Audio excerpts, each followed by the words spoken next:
Hi കൂട്ടുകാരെ, ക്രിസ്മസിനെ വരവേൽക്കാൻ എല്ലാവരും എന്തൊക്കെ ചെയ്തു? ഞാൻ നെല്ലിക്കയും മുന്തിരിങ്ങയും ഒക്കെ ഭരണിയിൽ കെട്ടിവെച്ച് ആദ്യമായിട്ടാണ് ഇങ്ങനെ ചെയ്യുന്നതും. നെല്ലിക്ക ശർക്കര പാനിയിൽ വേവിച്ചതിന് ശേഷം ഗ്രാമ്പൂ, കറുവപ്പട്ട, ഏലക്ക മുതലായവ ഇട്ടാണ് കെട്ടിവെച്ചിരിക്കുന്നത്.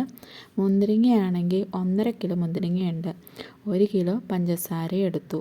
ഗ്രാമ്പൂ, കറുവപ്പട്ട, ഏലക്ക എന്നിവയൊക്കെ കുറേശ്ശെ.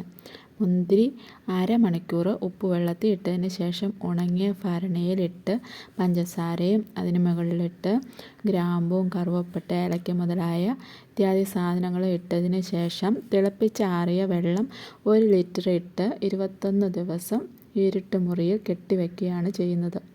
ഓരോ ദിവസവും ഇളക്കി കൊടുക്കുന്നത് നല്ലതാണ്. അല്ലെങ്കിൽ മുന്തിരിങ്ങ ഉടച്ചിട്ടാലും മതി.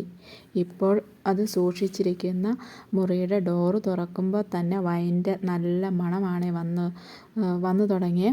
ഇപ്പം ദിവസം 5-6 ഞാൻ ഇട്ട് വെച്ചിട്ട്. വീഡിയോ എടുക്കുന്നത് അല്പം ലേറ്റായെന്ന് മാത്രം. ഇത്രയേ ഉള്ളൂ. Tata, bye bye, see you. Next video ആയിട്ട് നമുക്ക് കാണാം.